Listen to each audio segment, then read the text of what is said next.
Imagina por un momento que estás en la costa de Dover, Inglaterra, en 1944. A lo lejos, puedes ver lo que parece ser un enorme ejército, tanques alineados, movimiento de tropas, comunicaciones de radio constantes. Los aviones de reconocimiento alemanes sobrevuelan la zona y confirman lo que Hitler más teme. Los aliados se preparan para invadir el paso de Calais, la ruta más corta hacia Francia. Pero hay un problema. Nada de lo que ves es real. Los tanques son inflables. Las comunicaciones son falsas. El ejército no existe. Acabas de presenciar quizás la operación de engaño militar más grande de la historia, la Operación Fortitude. Una elaborada mentira que engañó a Hitler y cambió el curso de la Segunda Guerra Mundial. La guerra no siempre se gana con balas. A veces, se gana con mentiras. Durante siglos, los ejércitos han utilizado el engaño como una herramienta de guerra. El antiguo estratega chino Sun Tzu escribió: "Todo el arte de la guerra se basa en el engaño". Pero nunca antes esta táctica había sido empleada a la escala y con la sofisticación que vimos durante la Segunda Guerra Mundial. Para entender por qué la desinformación se volvió tan crucial, tenemos que situarnos en el contexto. A principios de la guerra, los nazis dominaban Europa con una fuerza aparentemente imparable. Los aliados necesitaban cualquier ventaja que pudieran conseguir, y engañar al enemigo se convirtió en una necesidad estratégica. Pero, ¿cómo se organiza un engaño a nivel mundial? Para ello, los británicos crearon una organización que pocos conocen pero que tuvo un impacto inmenso, el Comité 20, conocido como Doble Cruz. Fundado en 1941 bajo la dirección del abogado e intelectual John Masterman, el sistema Double Cross tenía una premisa simple pero audaz: capturar a todos los espías alemanes en Gran Bretaña y darles una opción: trabajar para los británicos o enfrentar la ejecución. Sorprendentemente, la mayoría eligió vivir y convertirse en agentes dobles. Uno de estos agentes era Juan Pujol García, un español que pasaría a la historia con el nombre en clave Garbo. Su historia es tan increíble que parece sacada de una novela de espionaje. Pujol odiaba tanto al nazismo como al comunismo después de sus experiencias en la Guerra Civil Española. Cuando estalló la Segunda Guerra Mundial, se propuso ayudar a los británicos. Pero había un problema: los británicos no estaban interesados en sus servicios. En un giro sorprendente, Pujol decidió convertirse primero en espía alemán para luego ofrecer sus servicios a los británicos como agente doble. Se presentó ante los alemanes en Madrid y logró convencerlos de que era un fanático pronazi con contactos en el Reino Unido. Los alemanes lo contrataron y le pidieron que viajara a Londres para espiar. Pero Pujol nunca había estado en Inglaterra. En lugar de eso, se mudó a Portugal y comenzó a enviar informes falsos a los alemanes basados en información de guías turísticas, bibliotecas y revistas. Inventó una red de subagentes ficticios y describió viajes por Gran Bretaña que nunca realizó. Incluso cometía errores deliberados, como afirmar que en Glasgow los escoceses beben grandes cantidades de vino, cuando cualquier británico sabría que preferían el whisky. Para justificar estos errores, explicaba que aún estaba aprendiendo inglés. Lo asombroso es que los alemanes le creyeron. Tan impresionados estaban con sus reportes que le pagaban generosamente y le otorgaron la Cruz de Hierro, una de las más altas condecoraciones militares alemanas, convirtiéndolo en el único español que la recibió durante la guerra. Eventualmente, los británicos notaron que los alemanes creían tener un superespía en Inglaterra que en realidad no existía.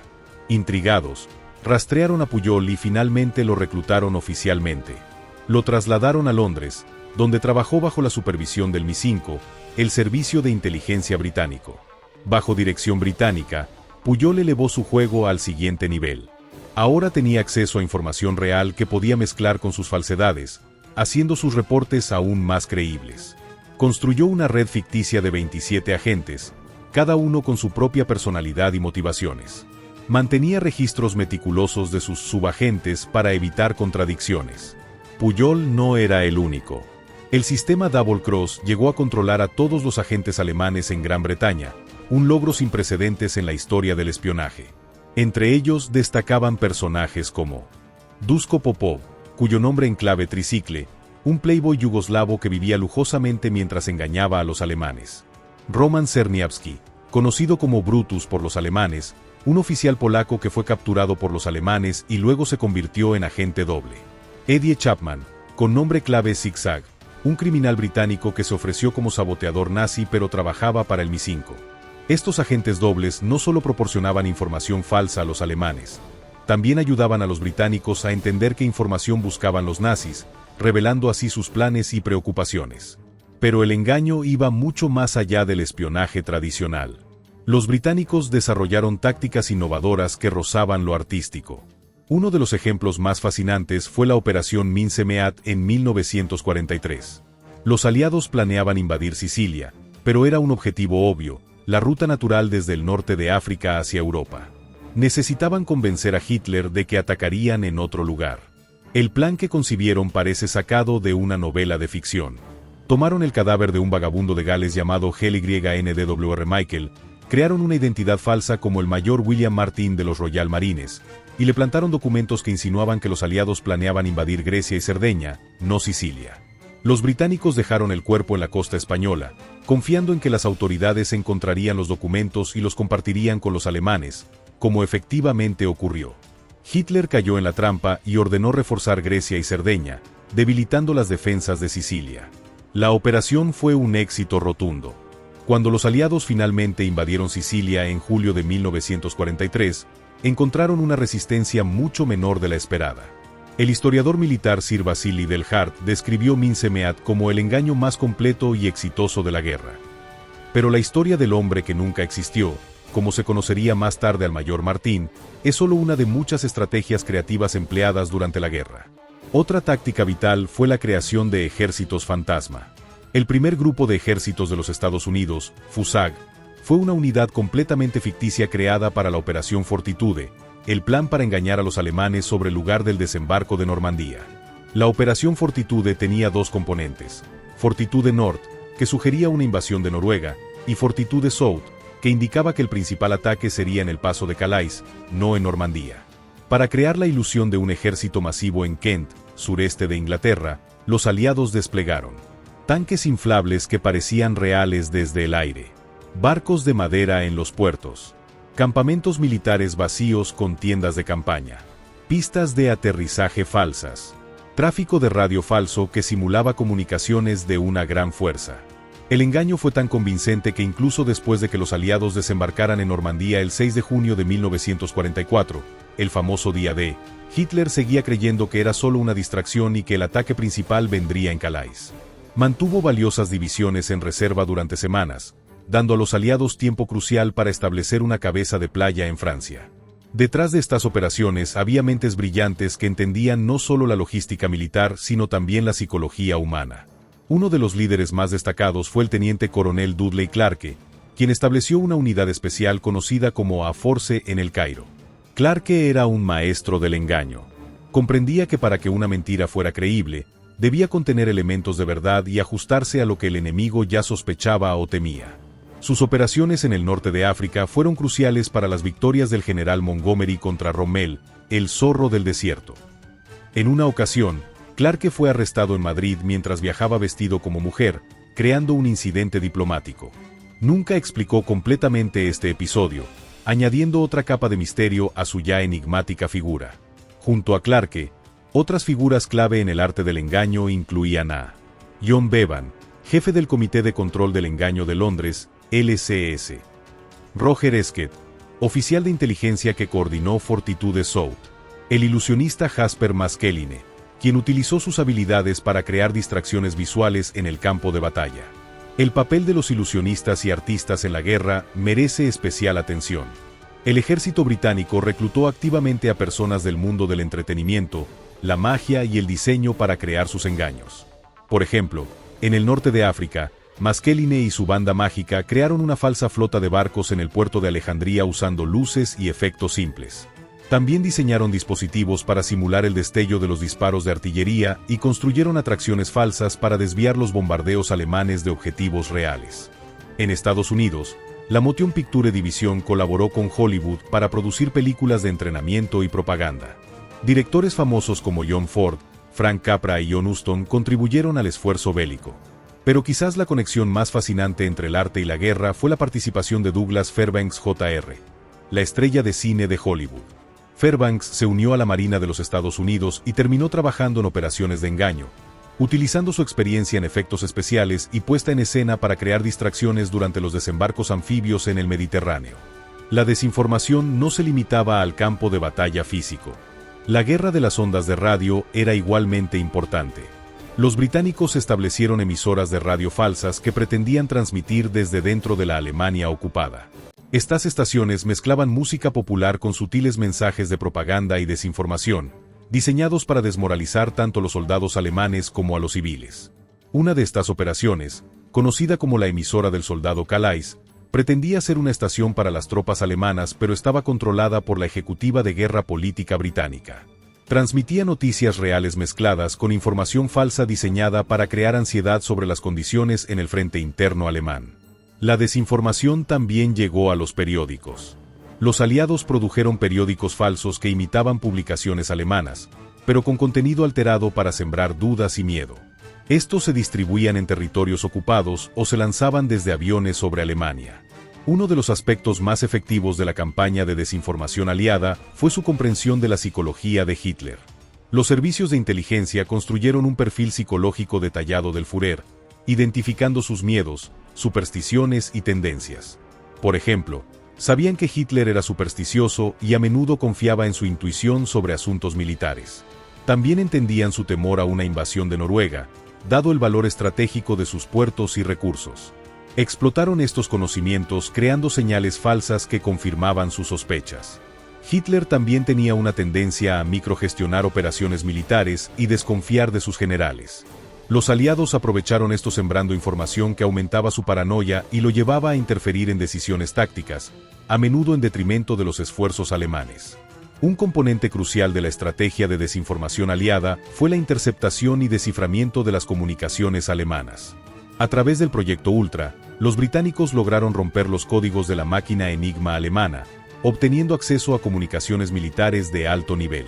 Esta ventaja de inteligencia permitió a los aliados no solo anticipar movimientos alemanes, sino también confirmar si sus engaños estaban funcionando. Cuando veían órdenes alemanas que respondían a amenazas ficticias, sabían que sus operaciones de desinformación estaban teniendo éxito. El trabajo realizado en Bletchley Park, donde matemáticos como Alan Turing descifraron Enigma, tuvo que mantenerse en estricto secreto. De hecho, la existencia de Ultra no se reveló públicamente hasta los años 70, casi 3 décadas después del fin de la guerra. Esta necesidad de secreto presenta una paradoja interesante. Algunas de las operaciones más exitosas de la guerra nunca fueron celebradas públicamente. Los hombres y mujeres que trabajaron en estas misiones a menudo no recibieron reconocimiento en vida. Juan Puyol García, Garbo, desapareció después de la guerra, fingiendo su muerte en Angola en 1959. En realidad, se mudó a Venezuela donde vivió anónimamente hasta que fue redescubierto por un autor británico en los años 80. Solo entonces recibió reconocimiento público por sus contribuciones, siendo condecorado tanto por Gran Bretaña como por Alemania, un caso único de recibir honores de ambos bandos en la misma guerra. Mientras la primera fase de la guerra llegaba a su fin con las victorias aliadas en el norte de África y la invasión de Italia, las operaciones de desinformación estaban a punto de alcanzar su punto culminante con los preparativos para la invasión de Normandía, la operación militar más grande de la historia. El éxito del día D dependería no solo del valor de los soldados en las playas, sino también de la efectividad de una red de mentiras tan compleja que incluía agentes dobles, ejércitos fantasma, tecnología avanzada y una comprensión profunda de la psicología del enemigo.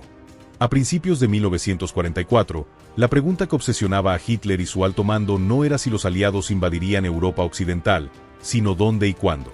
Para los aliados, el secreto era vital.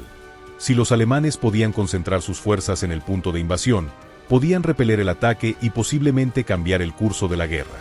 La operación que los aliados planeaban, Overlord, sería el desembarco anfibio más grande de la historia.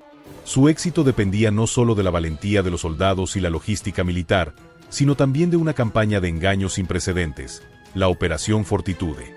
Los objetivos de Fortitude eran engañosamente simples: hacer que los alemanes creyeran que la invasión principal vendría en el paso de Calais, el punto más cercano entre Inglaterra y Francia, y convencerlos de que cualquier ataque en otro lugar sería solo una distracción. Para lograr este engaño, los aliados construyeron una elaborada ficción: el primer grupo de ejércitos de los Estados Unidos, FUSAG, comandado por el general George Patton, el militar más temido por los alemanes.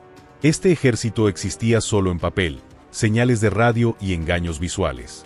Patton era la elección perfecta para liderar este ejército fantasma. Los alemanes lo respetaban y temían por su agresividad y éxitos en Sicilia y el norte de África.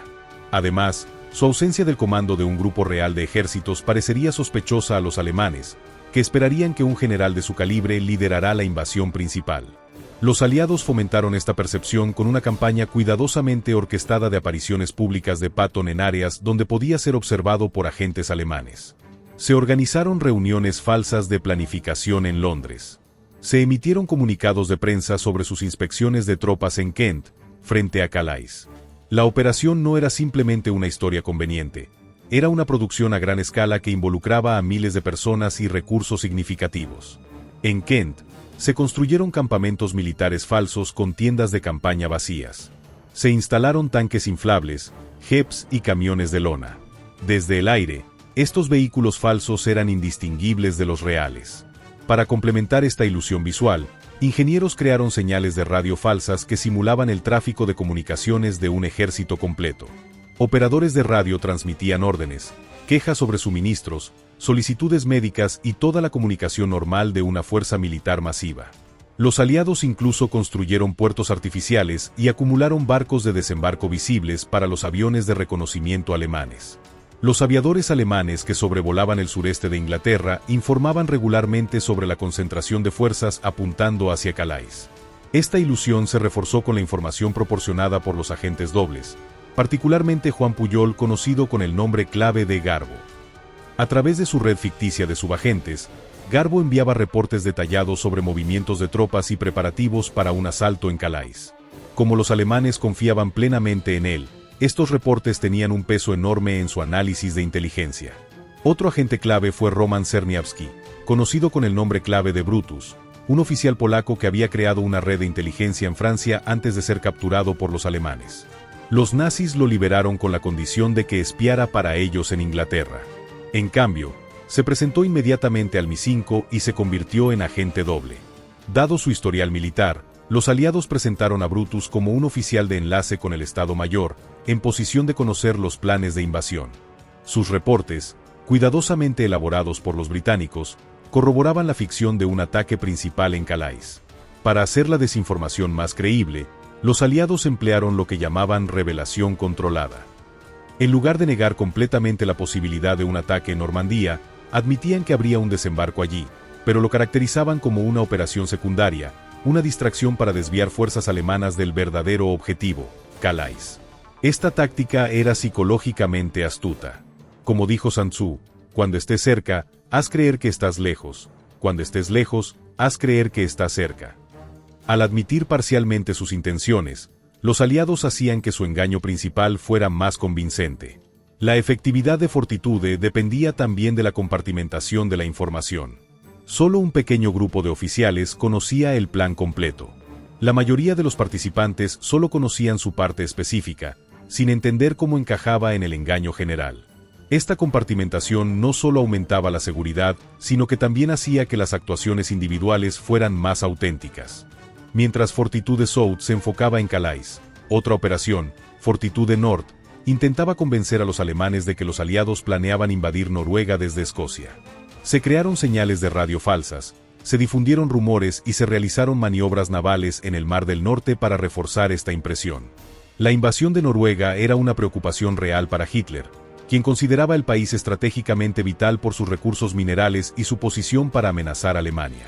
Como resultado, mantuvo más de 300.000 tropas estacionadas allí hasta el final de la guerra, fuerzas que podrían haber sido decisivas en Normandía o en el frente oriental. A medida que se acercaba el día D, los engaños se intensificaron. En la noche de la invasión, el 5 al 6 de junio de 1944, los aliados desplegaron otra serie de trucos para confundir a los defensores alemanes. La operación Taxebel implicó que bombarderos Lancaster volaran en patrones precisos mientras lanzaban tiras de papel de aluminio, llamado window o chaff, que creaban ecos en los radares alemanes que parecían una flota de invasión dirigiéndose hacia Calais. Simultáneamente, pequeños botes equipados con dispositivos acústicos transmitían sonidos amplificados de barcos y hombres, completando la ilusión. Mientras tanto, paracaidistas falsos, muñecos vestidos como soldados con pequeños dispositivos que simulaban disparos, fueron lanzados lejos de las verdaderas zonas de aterrizaje para dispersar las respuestas alemanas. Estas operaciones tuvieron un éxito notable.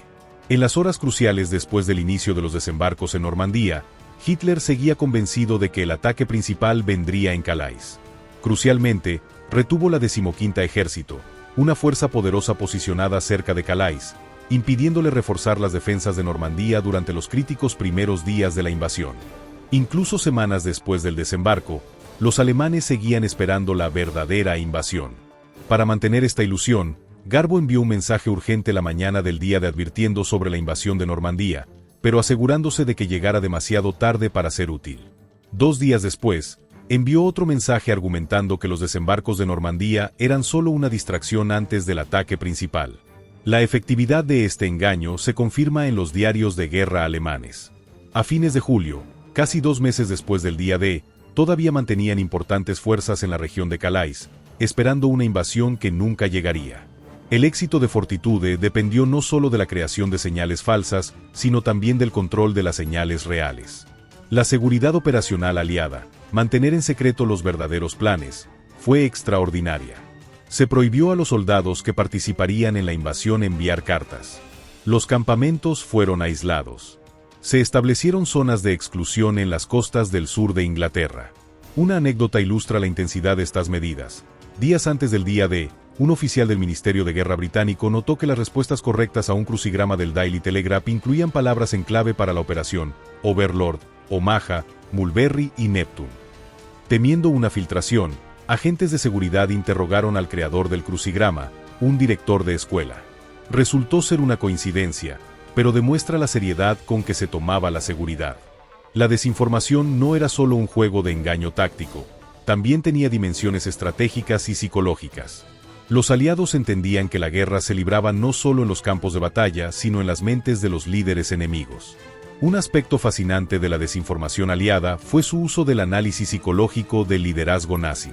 Un equipo de psiquiatras y psicólogos estudió a Hitler y otros líderes alemanes, identificando sus temores, prejuicios y patrones de toma de decisiones. Por ejemplo, los analistas notaron la tendencia de Hitler a confiar en su intuición sobre asuntos militares, a menudo contradiciendo a sus generales profesionales.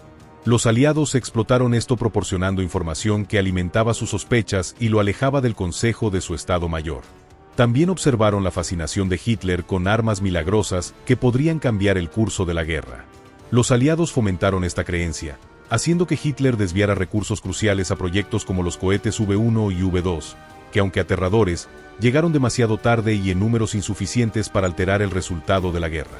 La centralización extrema del mando en la Alemania nazi también jugó a favor de los aliados. Como todas las decisiones importantes requerían la aprobación de Hitler, crear confusión en su mente tenía un efecto multiplicador en toda la maquinaria militar alemana. Esta centralización contrastaba fuertemente con la estructura de mando aliada. Aunque existían tensiones entre los líderes aliados, el sistema permitía más flexibilidad y adaptabilidad. El general Eisenhower podía delegar autoridad a comandantes como Montgomery, Bradley y Patton, quienes tenían libertad para adaptar los planes a las circunstancias cambiantes. Esta diferencia fue crucial en los días después del día D. Mientras los comandantes alemanes esperaban órdenes de Berlín, los líderes aliados en el terreno podían tomar decisiones inmediatas, aprovechando oportunidades tácticas a medida que surgían. La desinformación aliada también aprovechó tensiones existentes dentro del liderazgo alemán. Por ejemplo, explotaron la rivalidad entre la Wehrmacht, ejército regular, y las SS, así como las sospechas de Hitler hacia algunos de sus generales después del intento de asesinato de julio de 1944. A nivel operativo, el espionaje y la desinformación aliada se beneficiaron enormemente del desciframiento de las comunicaciones alemanas.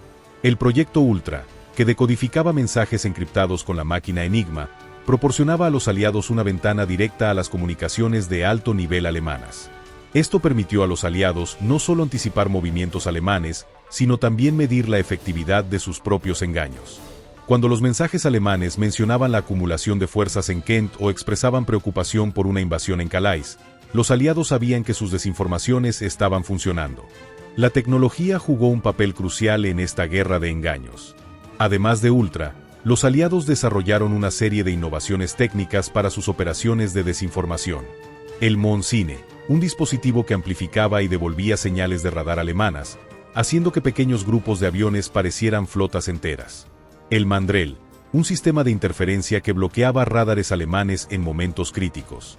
Las medidas de decepción especial, SEM, que incluían vehículos inflables, aviones falsos y hasta puertos artificiales. Estos avances tecnológicos complementaban operaciones humanas más tradicionales. Juntos, crearon una niebla de guerra que dejó al alto mando alemán en un estado constante de confusión e incertidumbre. Un aspecto particularmente efectivo de la estrategia aliada fue combinar la desinformación con información real.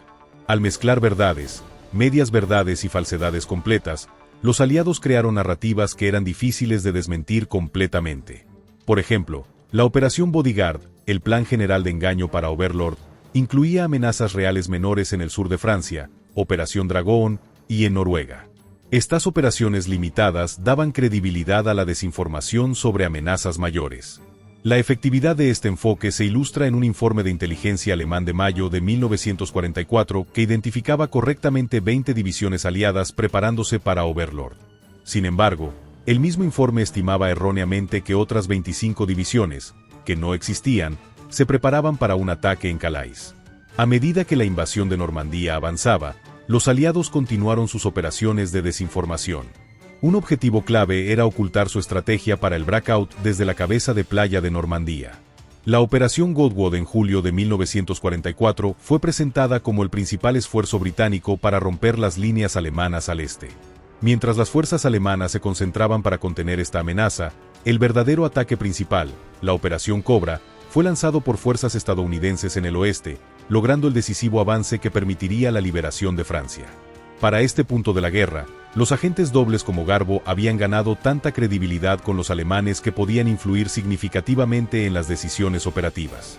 Incluso cuando los comandantes alemanes en el campo informaban la realidad de la situación, Berlín a menudo favorecía las evaluaciones de estos agentes de confianza que, irónicamente, trabajaban para el enemigo. Esta confianza en información falsa tuvo consecuencias desastrosas para Alemania. El historiador militar B.H. Liddell Hart escribió después de la guerra que ningún aspecto del engaño estratégico ha tenido un efecto más importante en el curso de la guerra que las operaciones de desinformación relacionadas con Normandía. El éxito del día D marcó el principio del fin para la Alemania nazi en el oeste. A medida que los aliados avanzaban a través de Francia, los alemanes se enfrentaban a una elección difícil: retirarse hacia Alemania o arriesgarse a ser rodeados. Hitler, sin embargo, a menudo ordenaba a sus tropas mantener posiciones a toda costa, lo que resultaba en encirculamientos y destrucción de unidades enteras.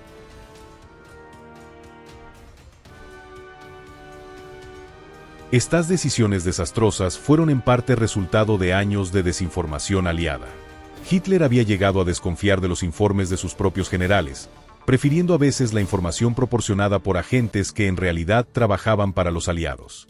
Mientras los ejércitos aliados continuaban su avance hacia Alemania, las operaciones de desinformación evolucionaron. Ya no se trataba tanto de ocultar intenciones estratégicas, como el lugar de una invasión, sino de confundir a los alemanes sobre movimientos tácticos, cruces de ríos y principales ejes de avance. Uno de los mayores éxitos tácticos de esta fase fue el cruce del Rin en marzo de 1945. Los aliados lograron engañar a los alemanes sobre el lugar principal del cruce, permitiendo al primer ejército estadounidense establecer una cabeza de puente en Remagen con poca oposición. La captura del puente Ludendorff intacto, un golpe de suerte que los alemanes no lograron prevenir, aceleró significativamente el avance aliado en Alemania. A medida que la guerra en Europa se acercaba a su fin, la importancia de la desinformación disminuyó. La abrumadora superioridad material aliada y el colapso del sistema militar alemán hicieron menos necesarios los engaños elaborados. Para mayo de 1945, con la rendición incondicional de Alemania, esta fase de la guerra de desinformación había terminado.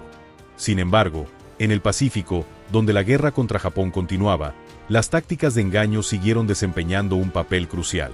Para cuando Alemania se rindió, los militares aliados habían desarrollado la desinformación a un nivel nunca antes visto en la historia. Estas lecciones y técnicas se aplicarían en futuros conflictos y darían forma a la emergente Guerra Fría, donde el engaño, la propaganda y las operaciones psicológicas se convertirían en herramientas primarias de confrontación entre las superpotencias. En nuestra siguiente parte, examinaremos las operaciones de desinformación en el Pacífico, el legado duradero de estas tácticas, y las lecciones que ofrecen para entender los conflictos modernos y la era de la información falsa.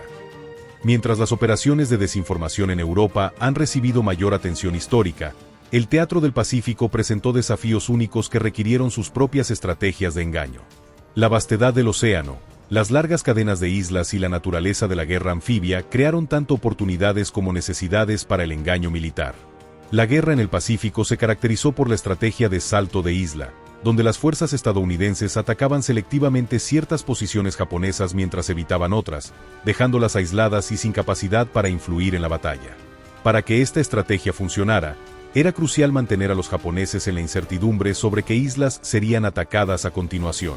Uno de los arquitectos clave de la desinformación estadounidense en el Pacífico fue el almirante Richmond Kelly Turner, comandante de las fuerzas anfibias de la Flota del Pacífico. Turner entendía que, dada la escasez de recursos iniciales, el engaño era esencial para dispersar las defensas japonesas. Una técnica común era realizar demostraciones, ataques simulados en un área para distraer al enemigo del verdadero objetivo. Durante la campaña de Guadalcanal en 1942 a 43, los estadounidenses realizaron bombardeos navales y aéreos en islas vecinas, haciendo que los japoneses dispersaran sus fuerzas en previsión de desembarcos que nunca ocurrirían. Estas operaciones de distracción se volvieron cada vez más sofisticadas. Para la invasión de Okinawa en abril de 1945, los estadounidenses desplegaron una fuerza especial para simular preparativos de desembarco en otra parte de la isla, atrayendo reservas japonesas lejos del verdadero punto de invasión. Similar a la Operación Fortitude en Europa, los estadounidenses en el Pacífico crearon ejércitos fantasma y flotas ficticias. Pero aquí, en lugar de tanques inflables, utilizaron principalmente señales de radio falsas y movimientos navales engañosos. La flota de radio fantasma, establecida por el contraalmirante Richard E. Byrd, generaba tráfico de comunicaciones que sugería la presencia de formaciones navales que no existían. Esta unidad especializada creaba la impresión de una presencia estadounidense más amplia de lo que realmente había, obligando a los japoneses a dividir sus ya escasas fuerzas. Las operaciones de desinformación en el Pacífico tenían particularidades que las distinguían de las europeas. Por un lado, los estadounidenses carecían de la extensa red de agentes dobles que tan efectiva había sido en Europa. La población predominantemente caucásica de los espías aliados hacía casi imposible infiltrarse en la sociedad japonesa. En cambio, los americanos aprovecharon la intercepción y el descifrado de comunicaciones japonesas. El proyecto Magic, equivalente estadounidense del ultra británico, había roto los códigos diplomáticos japoneses incluso antes de Pearl Harbor. Esto permitía a los planificadores monitorear cómo reaccionaban los japoneses a la desinformación y ajustar sus tácticas en consecuencia.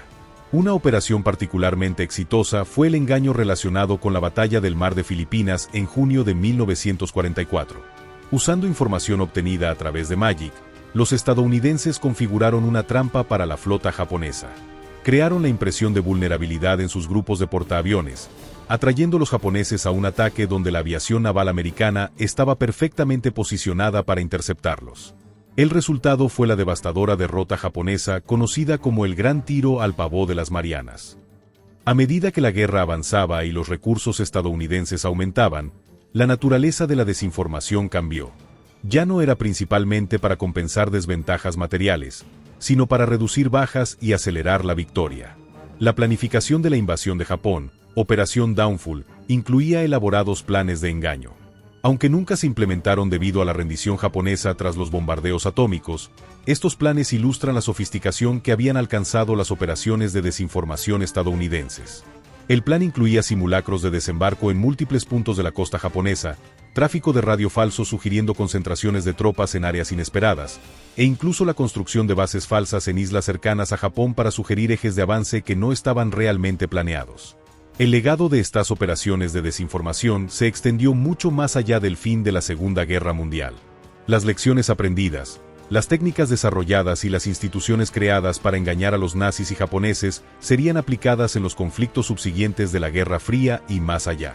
Quizás el legado más directo puede verse en la formación de la CIA en 1947. Muchos de los profesionales que habían trabajado en operaciones de desinformación durante la guerra, particularmente en la Oficina de Servicios Estratégicos, OSS, precursora de la CIA, trasladaron sus habilidades a la nueva agencia de inteligencia. Figuras como Allen Dulles, quien había dirigido operaciones de la OSS en Suiza durante la guerra, llevaron consigo un profundo aprecio por el valor de la inteligencia humana y las operaciones encubiertas.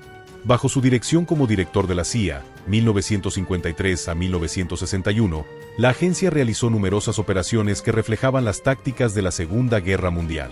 En la Unión Soviética, las lecciones de Maskirovka, engaño militar, aprendidas durante la guerra contra Alemania se institucionalizaron en la doctrina militar soviética. Los soviéticos, que habían observado de cerca las tácticas de desinformación aliadas, las incorporaron a su propio arsenal, usándolas extensivamente durante la Guerra Fría. Durante la crisis de los misiles de Cuba en 1962. Por ejemplo, los soviéticos utilizaron elaboradas medidas de engaño para ocultar el transporte e instalación de misiles balísticos en Cuba, casi logrando presentar a Estados Unidos con un hecho consumado que podría haber alterado dramáticamente el equilibrio estratégico. En conflictos posteriores como la Guerra de Corea, Vietnam y las numerosas guerras por poderes de la Guerra Fría, las tácticas de desinformación fueron ampliamente empleadas por todos los bandos.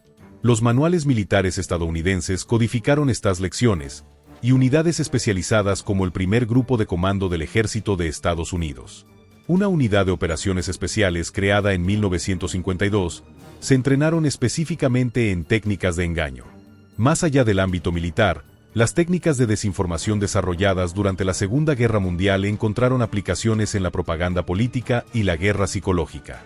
Radio Europa Libre y La Voz de América, por ejemplo, adaptaron tácticas similares a las usadas por Soldatentzender Calais para penetrar la cortina de hierro con mensajes anticomunistas. En el mundo digital actual, podemos ver ecos de estas antiguas tácticas. Las campañas modernas de desinformación en redes sociales, las noticias falsas y la interferencia electoral utilizan principios similares a los desarrollados durante la Segunda Guerra Mundial. Mezclar verdades con falsedades, explotar sesgos existentes y presentar información a través de fuentes aparentemente confiables. Al examinar estas conexiones históricas, surgen varias lecciones importantes sobre la desinformación efectiva que siguen siendo relevantes hoy. Primera lección: la credibilidad es esencial. Los engaños más exitosos de la Segunda Guerra Mundial se basaron en fuentes que los alemanes y japoneses consideraban fiables. Ya fueran agentes dobles como Garbo o señales de inteligencia aparentemente sólidas, la desinformación funcionaba mejor cuando provenía de canales que el enemigo ya había aceptado como legítimos. En la era actual de las fake news, vemos un principio similar. La desinformación más dañina a menudo se disfraza como proveniente de fuentes respetadas o se distribuye a través de personas que gozan de la confianza de su audiencia. Segunda lección: la desinformación efectiva se basa en expectativas y creencias preexistentes. Los aliados no intentaron convencer a Hitler de algo completamente improbable. En cambio, reforzaron sus sospechas y prejuicios existentes. Sabían que Hitler temía una invasión en Calais y Noruega, y alimentaron esos temores. Hoy, las campañas de desinformación siguen este patrón, dirigiéndose a divisiones sociales existentes y amplificando creencias que sus audiencias objetivo ya están predispuestas a aceptar.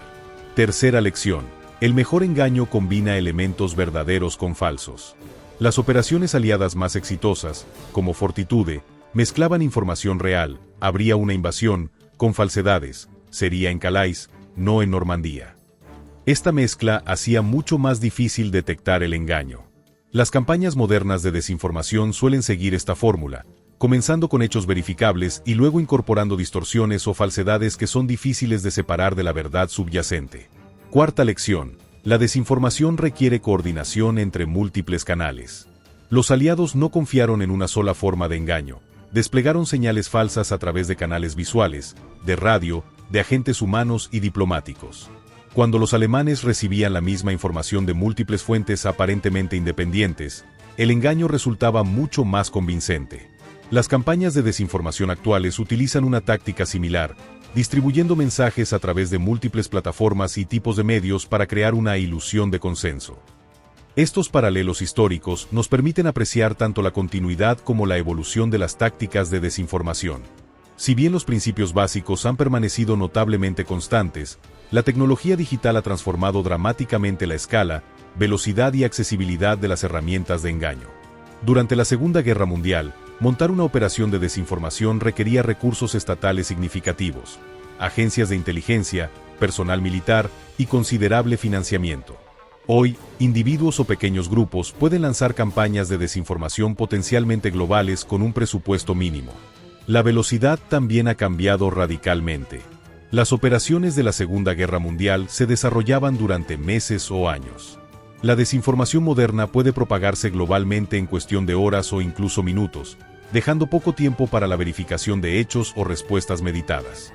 A pesar de estos cambios, el estudio de las operaciones históricas de desinformación sigue siendo valioso. Nos recuerda que, aunque la tecnología evoluciona, la mente humana, con sus sesgos, temores y vulnerabilidades, sigue siendo el objetivo final de todo engaño. Regresando al impacto humano de estas operaciones, es importante recordar que la desinformación aliada durante la Segunda Guerra Mundial probablemente salvó cientos de miles de vidas.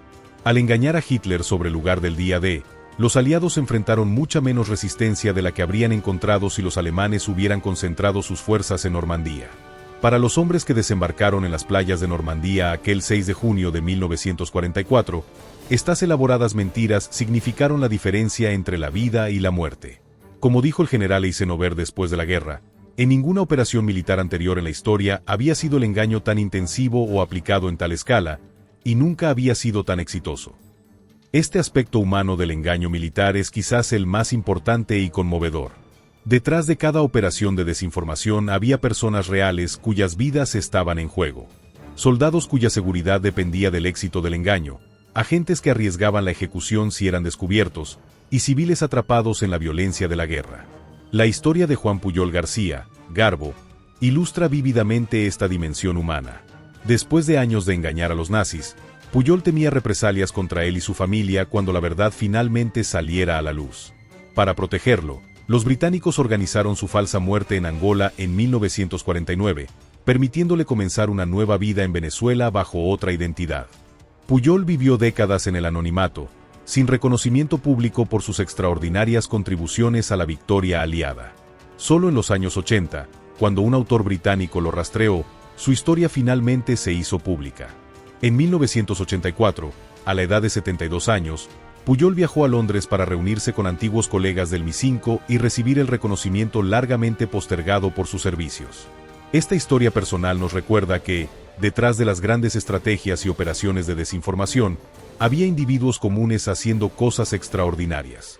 Personas que usaron su ingenio, coraje y, a veces, sus habilidades teatrales para cambiar el curso de la historia. Las operaciones de desinformación aliadas durante la Segunda Guerra Mundial representan un capítulo fascinante de la historia militar. Demuestran cómo la astucia y la creatividad pueden a veces superar la fuerza bruta, y cómo las batallas se libran no solo con armas sino también con ideas, percepciones y creencias. También nos recuerdan que la línea entre información y manipulación puede ser delgada, planteando preguntas éticas que siguen siendo relevantes hoy.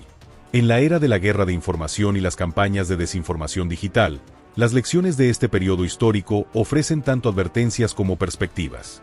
¿Cuándo es aceptable el engaño? En el contexto de la lucha contra el nazismo, la respuesta parece clara. Pero en conflictos más ambiguos, o en la política del tiempo de paz, estas cuestiones se vuelven mucho más complejas. La historia del engaño aliado durante la Segunda Guerra Mundial no es solo una historia de operaciones militares exitosas, es también una historia sobre cómo percibimos la realidad y cómo esas percepciones pueden ser moldeadas y manipuladas. Es una historia sobre la mente humana, sus vulnerabilidades pero también su extraordinaria creatividad. Las lecciones de esta historia permanecen poderosamente relevantes en nuestra era de fake news, operaciones de información y manipulación digital. Nos recuerdan que debemos mantener un saludable escepticismo hacia la información que recibimos, especialmente cuando confirma nuestras creencias preexistentes. Al mismo tiempo, estas historias nos inspiran con ejemplos de ingenio humano y coraje en tiempos de crisis. Nos muestran cómo personas ordinarias, desde ilusionistas y escritores de novelas hasta oficinistas y criminales, pudieron unirse para crear engaños que cambiaron el mundo. Por último, la historia de la desinformación aliada nos recuerda que, incluso en la guerra, la mente humana puede ser más poderosa que la fuerza de las armas. Como observó Sun Tzu hace 2.500 años, la guerra suprema es atacar la estrategia del enemigo. Para los aliados en la Segunda Guerra Mundial, atacar la estrategia enemiga significó atacar primero sus percepciones. En un mundo donde la información es cada vez más un campo de batalla, estas lecciones del pasado tienen mucho que enseñarnos. La batalla por la verdad, por lo que creemos y por qué lo creemos, continúa siendo tan importante hoy como lo fue cuando ejércitos fantasmas se alineaban en las costas de Dover y agentes dobles susurraban falsedades que cambiarían el curso de la historia.